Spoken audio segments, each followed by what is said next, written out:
Hello dear students, अपन start करते हैं biomolecule का next part nucleic acid start करेंगे अपन। तो न्यूक्लिक एसिड क्या होता है बच्चे? आपका नेगेटिव चार्ज पाया जाता है न्यूक्लिक एसिड पे और ये डीएनए और आरएनए के रूप में प्रेजेंट होता है। डीएनए आपका डिऑक्सी राइबोज न्यूक्लिक एसिड और आरएनए आपका राइबोज न्यूक्लिक एसिड। तो डीएनए है वो आपका जेनेटिक मटेरियल के रूप में प्रेजेंट होता है न्यूक्लिक सेल्स के अंदर। तो क्या होता है कि आपने देखा कि डीएनए आपका डबल हेलिकल मॉडल पढ़ा है आपने डीएनए का। तो उसमें क्या होता है, डीएनए के न्यूक्लियोटाइड की दो चेन्स प्रेजेंट होती हैं, उनके बीच में हाइड्रोजन बॉन्ड बने होते हैं। तो ये आपकी डीएनए की दो न्यूक्लियोटाइड चेन्स हैं। दो न्यूक्लियोटाइड चेन है तो अपन एक न्यूक्लियोटाइड चेन को लेते हैं 5' से 3'।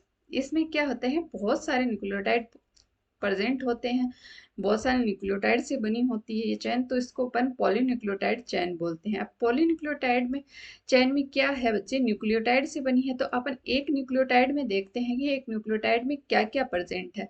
तो उसमें आपका सुगर, नाइट्रोजन बेस और फॉस्फेट तीन चीजें प्रेजेंट होती हैं। सुगर के रूप में आपका राइबोज और डिऑक्सी राइबोज सुगर्स प्रेजेंट होती हैं। तो अपन देखते हैं कि आपके न्यूक्लियोटाइड आपकी तीन चीजों से मिलकर बना होता है, sugar plus nitrogen base plus phosphate. तो शुगर क्या होती है, सबसे पहले अपन शुगर देखते हैं। तो शुगर क्या होती है आपकी बच्चे, राइबोज और डिऑक्सी राइबोज के रूप में प्रेजेंट होती है। शुगर आपकी 5 कार्बन की होती है और शुगर आपकी कैसी होती है, एल्डोज होती है या कीटोज होती है। तो इसमें आपका एल्डिहाइड ग्रुप प्रेजेंट होता है, इसलिए शुगर आपकी एल्डोज होती है। और ये हेट्रोसाइक्लिक होती है। हेट्रोसाइक्लिक मतलब अगर एक ही टाइप के कंपाउंड से आपकी रिंग बनी हुई है तो वो होमोसाइक्लिक हो जाएगी, और आपके दो एक से ज्यादा कंपाउंड आ रहे हैं आपकी रिंग में तो हेट्रोसाइक्लिक हो जाएगी। ये आपके कार्बन और ऑक्सीजन से बनी होती है। अब आप देखेंगे कि आपके राइबोज शुगर में आपके रिंग में 4 कार्बन होते हैं और आपका एक ऑक्सीजन होता है। जिन रिंग में 4 कार्बन और एक ऑक्सीजन प्रेजेंट होता है उनको अपन फ्यूरॉन रिंग बोलते हैं। तो फ्यूरॉन रिंग है आपके बच्चे राइबोज और डिऑक्सी राइबोज की। तो इसमें 4 कार्बन तो रिंग में प्रेजेंट है और एक कार्बन आपका रिंग से बाहर प्रेजेंट है। तो इसकी ये आपकी स्ट्रक्चर है। फर्स्ट कार्बन पे आपके हाइड्रोजन ऊपर है और OH ग्रुप नीचे है। सेकंड कार्बन में आपका हाइड्रोजन ऊपर है और OH ग्रुप नीचे है। थर्ड कार्बन में आपका हाइड्रोजन ऊपर, OH ग्रुप नीचे। और फोर्थ कार्बन पे आपके बच्चे जहां आपकी वैलेंसी पूरी नहीं हो रही, आप वहां हाइड्रोजन ऐड कर दी तो यहाँ हाइड्रोजन प्रेजेंट है। ऊपर की साइड में आपका CH2OH ग्रुप प्रेजेंट है और यहाँ पे आपका ऑक्सीजन प्रेजेंट है। तो बच्चे जब राइबोज शुगर में आप देखते हैं कि इसका फॉर्मूला है C5H10O5। आप डिऑक्सी राइबोज देखते हैं तो ये देखते हैं कि आप OH की जगह अगर आपका H प्रेजेंट है तो वो आपकी डिऑक्सी राइबोज शुगर हो गई। इस फॉर्मूले में भी आप देख रहे हैं C5H10O4, मतलब एक ऑक्सीजन कम हो गया तो वो आपकी राइबोज शुगर हो जाएगी। तो आप देख रहे हैं कि इसके, देखो ये आप याद भी रख सकते हैं कि दोनों OH ग्रुप, तीनों OH ग्रुप नीचे की साइड में है और हाइड्रोजन ऊपर की साइड में है। सेम यही पोजीशन इनमें है बच्चे, बट राइबोज शुगर में OH की जगह H आ जाता है। तो अपनी शुगर हो गई। अब अपन देखते हैं नाइट्रोजन बेस, नाइट्रोजिनस बेसेज। तो नाइट्रोजनस बेसेज आपके दो टाइप के होते हैं, प्यूरिन और पिरिमिडीन। प्यूरिन आपके एडिनिन और ग्वाइनिन होते हैं और आपके पिरिमिडीन साइटोसिन, यूरेसिल और थाइमिन होते हैं। प्यूरिन में बच्चे आपकी डबल रिंग प्रेजेंट होती हैं और पिरिमिडीन में आपकी सिंगल रिंग प्रेजेंट होती है। तो प्यूरिन है आपके A और G डबल रिंग प्रेजेंट है और पिरिमिडीन में आपके साइटोसिन, यूरेसिल और थाइमिन प्रेजेंट है, इसमें सिंगल रिंग प्रेजेंट है।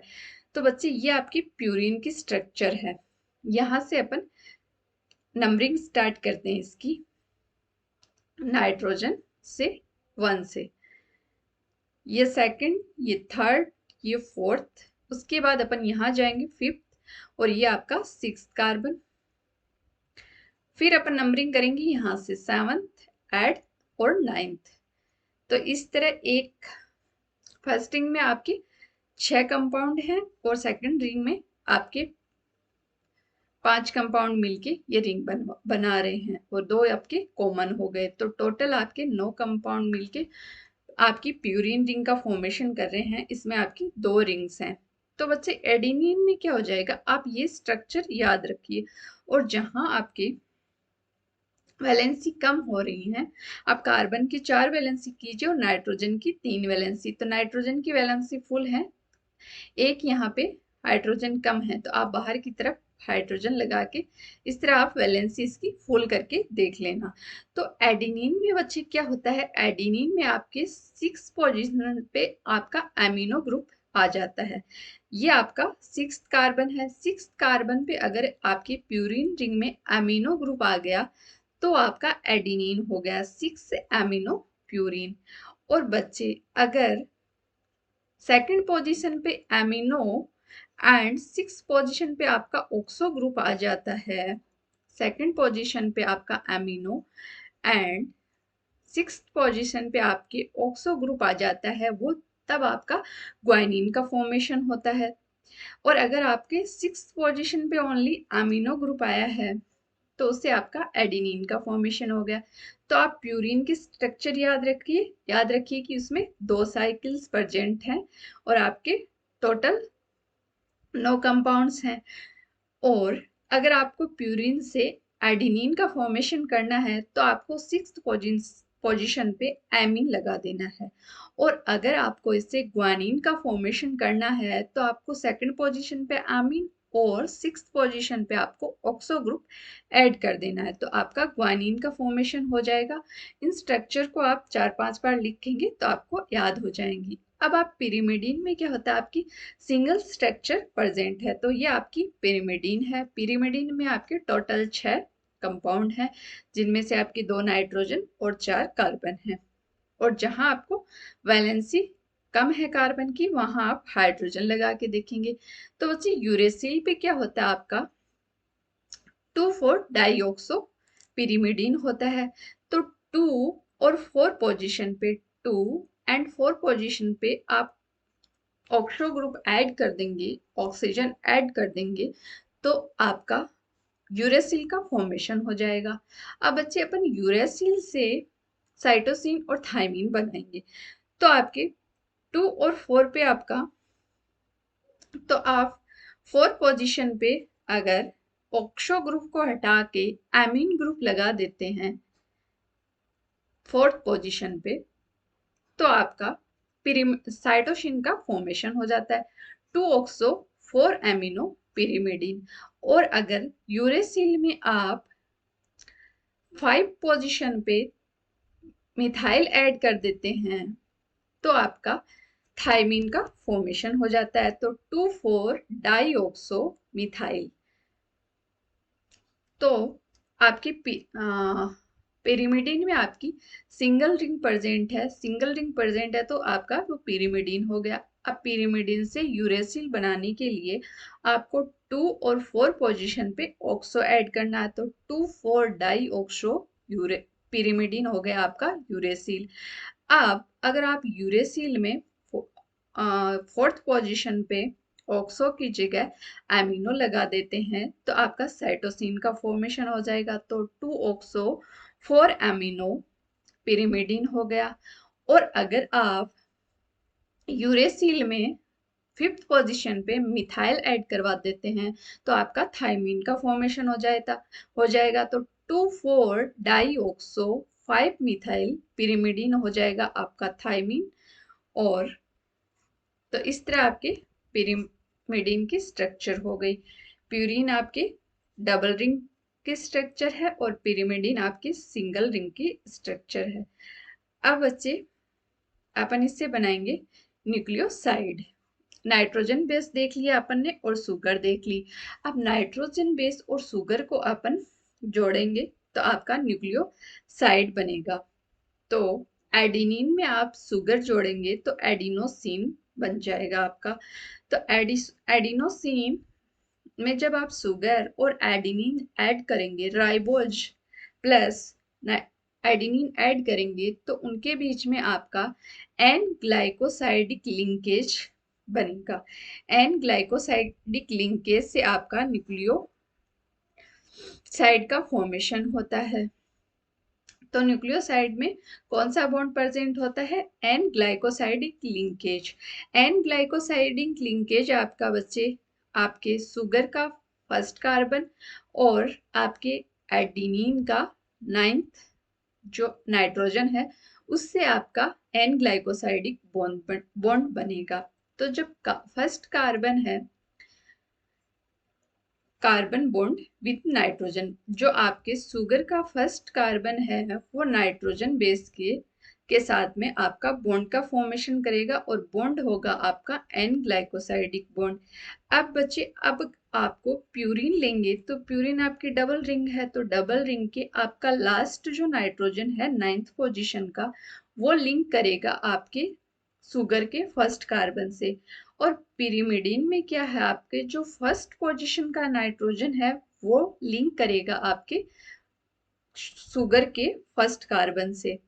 तो ये आपको याद रखना है कि प्यूरिन में क्या होता है, आपका जो लास्ट का नाइट्रोजन है 9th पोजीशन का, वो आपकी शुगर के फर्स्ट कार्बन से बॉन्ड का फॉर्मेशन करेगा, एन ग्लाइकोसाइडिक बॉन्ड। और अगर पिरिमिडीन है तो पिरिमिडीन पे जो आपका फर्स्ट कार्बन है, फर्स्ट नाइट्रोजन है, ये वाला नाइट्रोजन फर्स्ट नाइट्रोजन, वो आपके शुगर के फर्स्ट कार्बन के साथ बॉन्ड का फॉर्मेशन करेगा और आपके एडिनो मतलब जो भी आपके न्यूक्लियोसाइड है उसका फॉर्मेशन कर देगा।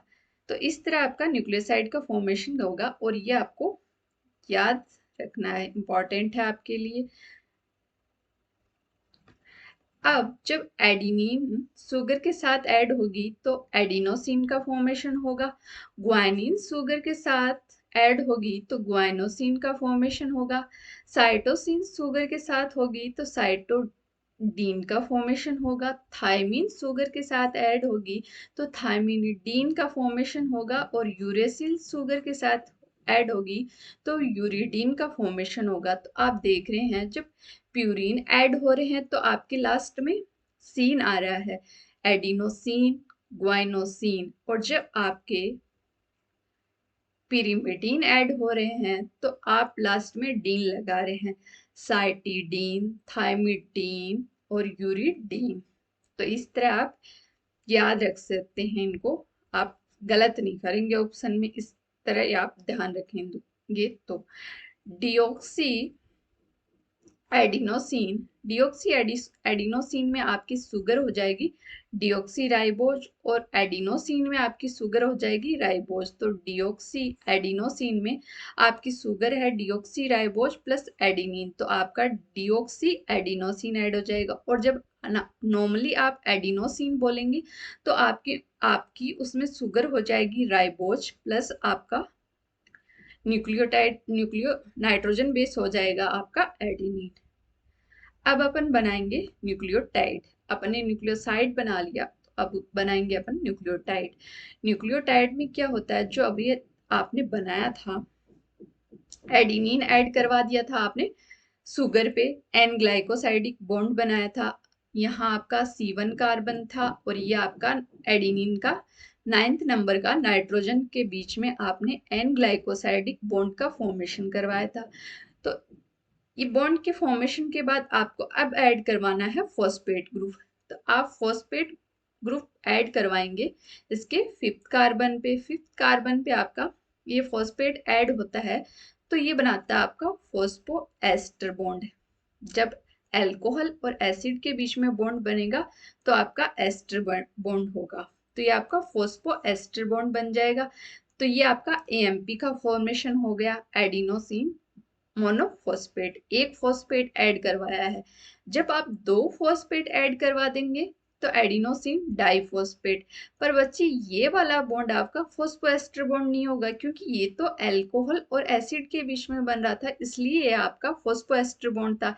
ये वाला जो बॉन्ड आपने नेक्स्ट फॉस्फेट ऐड करवाया है वो आपका फॉस्फो एनहाइड्रेट बॉन्ड होगा, क्योंकि ये आपके दो एसिड एसिड के बीच में फॉर्म हुआ है, वो आपके अल्कोहल और एसिड के बीच में फॉर्म हो रहा था, और ये एसिड एसिड के बीच में फॉर्म हो रहा है, इसलिए फॉस्फो एनहाइड्रेट बॉन्ड होगा ये आपका। तो ये हो गया आपका एडीपी। अब एटीपी में आपके 3 फॉस्फेट ऐड हो जाएंगे, एडिनिन ट्राइफॉस्फेट। तो इसमें आपके 3 फॉस्फेट आ जाएंगे। तो ये वाला बॉन्ड हो गया आपका जो आपने सबसे पहले बनाया था एडिनिन, जब आपने शुगर से ऐड करवाई थी, तो वो बॉन्ड था आपका N glycosidic bond. Second bond आपने बनाया है जब आपने आपकी शुगर से आपने फॉस्फेट ऐड करवाया, तो आपने बनाया फॉस्फोएस्टर बॉन्ड। थर्ड बॉन्ड बनाया आपने जब सेकंड फॉस्फेट बनाया,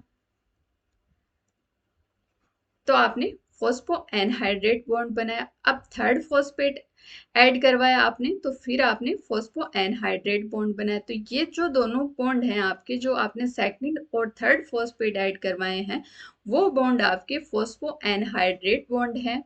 और जो आपने फर्स्ट फॉस्फेट ऐड करवाया था, तो आपका फॉस्फो एस्टर बॉन्ड है।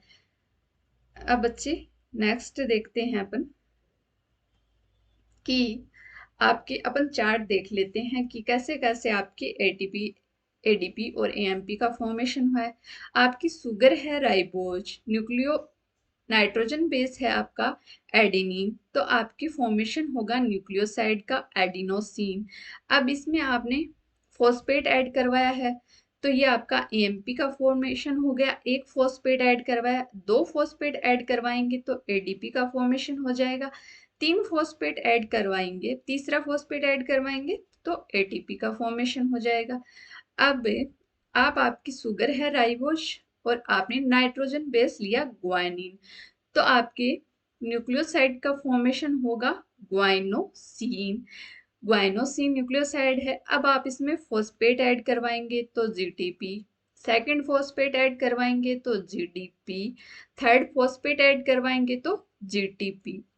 अब आप नेक्स्ट देखेंगे कि आपने राइबोज शुगर ली, राइबोज शुगर के साथ में आपने यूरेसिल लिया, तो यूरेसिल आपका यूरिडीन का फॉर्मेशन करवाएगा। यूरिडीन आपका यूएमपी, यूडीपी और यूटीपी का फॉर्मेशन होगा जब आप फॉस्फेट ऐड करवाएंगे। अब आपने राइबोज शुगर के साथ में साइटोसिन लिया, तो आपका न्यूक्लियोसाइड बनेगा साइटिडीन। साइटिडीन में आप फॉस्फेट ऐड करवाएंगे सीएमपी, सीडीपी एंड सीटीपी। अब आपने शुगर के रूप में लिया डिओक्सीराइबोज। डिओक्सीराइबोज आपने नाइट्रोजन बेस लिया एडेनिन, तो आपका न्यूक्लियोसाइड बनेगा डीऑक्सी एडिनोसिन। आपको डीऑक्सी वर्ड लगा देना है अगर आपने डीऑक्सी राइबोज शुगर ली है। अब आप एक फॉस्फेट ऐड करवाएंगे तो डीएमपी हो जाएगा, deoxy adenine monophosphate, D ATP and D ATP का फॉर्मेशन होगा। अब इससे ध्यान रखना है आपको कि डीएनए में आपका डीऑक्सी राइबोज शुगर होता है, पर डीएनए में आपका यूरेसिल नहीं होता, यूरेसिल आपका आरएनए में प्रेजेंट होता है।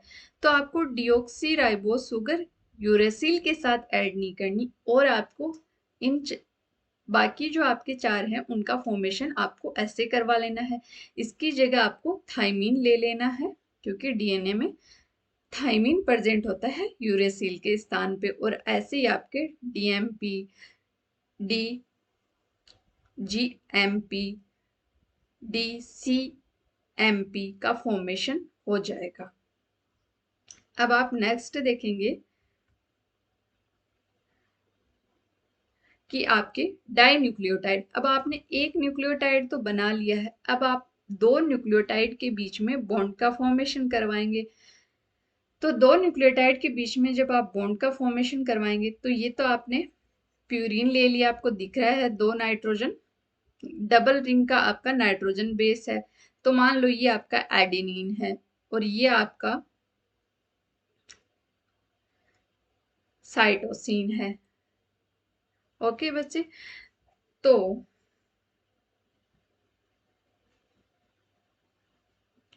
आपके डाइन्यूक्लियोटाइड बॉन्ड का फॉर्मेशन करवाते हैं। तो आपके जो थर्ड कार्बन पे OH ग्रुप था वो, और जो आपके 5 कार्बन पे आपने जो फॉस्फेट ग्रुप ऐड करवाया उसका OH ग्रुप बचे। और आगे 2 फॉस्फेट और ऐड हैं इसमें, और इसमें भी आपके 2 फॉस्फेट और आगे ऐड है। पर जब आप बॉन्ड का फॉर्मेशन करवाएंगे तो वो फॉस्फेट टूट जाएंगे और ये आपका इसके साथ बॉन्ड बना लेगा। तो अपन ने इतना ही लिया, तो फॉस्फेट ग्रुप का OH और आपके 5 कार्बन पे जो आपने फॉस्फेट ग्रुप ऐड करवाया है उसका OH, और जो आपकी शुगर है उसके 3 कार्बन पे जो OH है वो बॉन्ड का फॉर्मेशन करवाएंगे। और यहाँ से तो आपका S रिमूव होगा और ये आपका OH रिमूव होगा, तो -H2O हो जाएगा, H2O निकल जाएगा और ये आपके बॉन्ड का फॉर्मेशन कर लेंगे। ये आपके बॉन्ड बन गया 2 न्यूक्लियोटाइड का। तो ये हो गया आपका डाई न्यूक्लियोटाइड और वाटर आपका रिमूव हो गया। तो ये वाला बॉन्ड आपका बना फॉस्फोडाइएस्टर बॉन्ड। जब 2 न्यूक्लियोटाइड के बीच में जो बॉन्ड बनता है उसको अपन डाइएस्टर बॉन्ड बोलेंगे। और अभी आपने देखा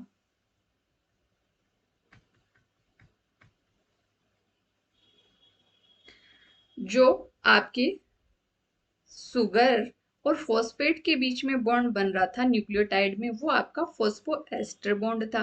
बच्चे ये बॉन्ड आपको ध्यान से याद रखने हैं, मिक्स नहीं करना है इनको।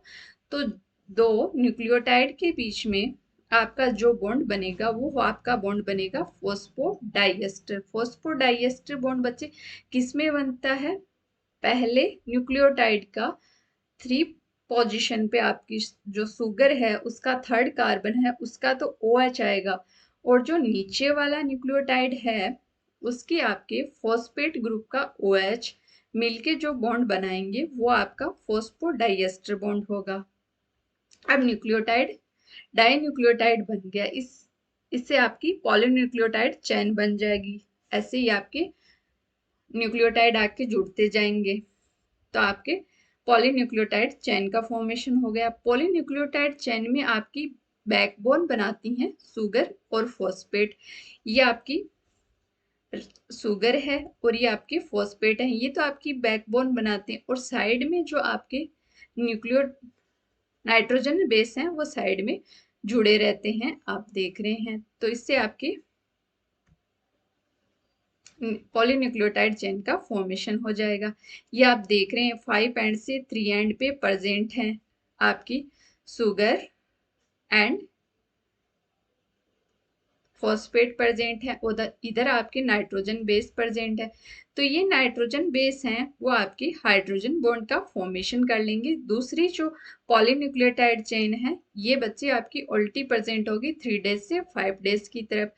तो जो इसके के वाले आएंगे ये आपका टी के साथ बॉन्ड का फॉर्मेशन करेगा और 2 हाइड्रोजन बॉन्ड बनाएगा।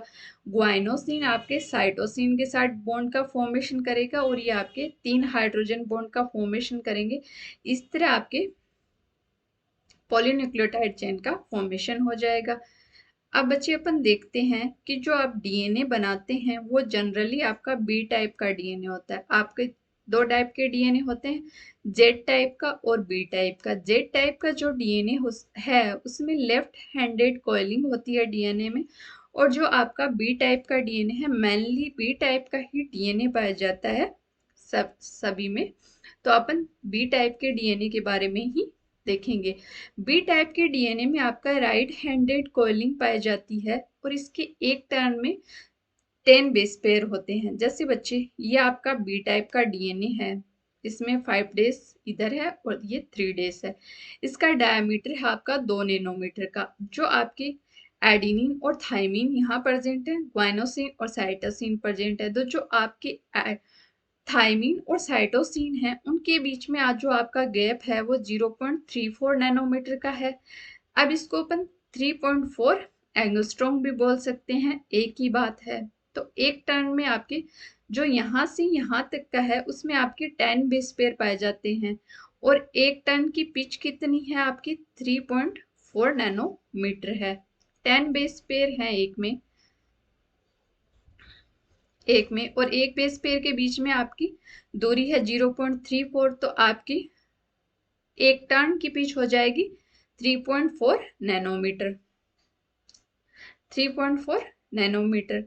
अब आपकी 100 बेस पेयर हैं, तो आप इसको कैसे इसकी लेंथ निकालेंगे? तो 100 बेस पेयर में आपके 10 टर्न हो जाएंगे, और एक टर्न में आपके 10 बेस पेयर हैं, तो आप 10 बेस पेयर को 0.34 नैनोमीटर से मल्टीप्लाई कर देंगे, तो आपकी 34 नैनोमीटर की लेंथ आ जाएगी 100 बेस पेयर की। अब अपन इसका एक न्यूमेरिकल देख लेते हैं, कैसे कि आपकी इन ए 68 नैनोमीटर का आप डीएनए है, if percentage of guanosine is, guanine का परसेंटेज है उसमें 30, तो आपको कैलकुलेट करना है टोटल बेस एडिनिन का परसेंटेज, और टोटल फॉस्फोडाइएस्टर बॉन्ड कितने बने हैं, और कितने टोटल आपकी हाइड्रोजन बॉन्ड का फॉर्मेशन हुआ है। तो आपके डीएनए की जो लेंथ है 68 नैनोमीटर लेंथ आपके डीएनए की। तो लेंथ आपकी क्या होती है, जो आपके बेस पेयर 0.34 बेस पेयर की दूरी होती है आपके दो नाइट्रोजन बेस के बीच में, और जो आपके जितने बेस पेयर हैं, तो उससे आप बेस पेयर निकाल लेंगे। तो आपकी जो लेंथ तो आपको दे रखी है, और इससे आप लेंथ को आप डिवाइड करेंगे 0.34 बेस पे, जो आपकी दूरी है उससे, तो आपके टोटल बेस पेयर आ जाएंगे। तो आपकी 68 नैनोमीटर आपकी दूरी है, तो इसको आप 0.34 से डिवाइड करेंगे, तो आपका 200 बेस पेयर आ जाएगा। 200 बेस पेयर आपके एक पॉलीन्यूक्लियोटाइड चेन में प्रेजेंट है, पर डीएनए में आपकी दो पॉलीन्यूक्लियोटाइड चेन है, तो आपके टोटल बेस पेयर हैं वो आपके 400 आ जाएंगे। तो आपके बेस पेयर हो गए 400। अब आपके एडिनिन ग्वाइनिन है वो 30% दे रखा है।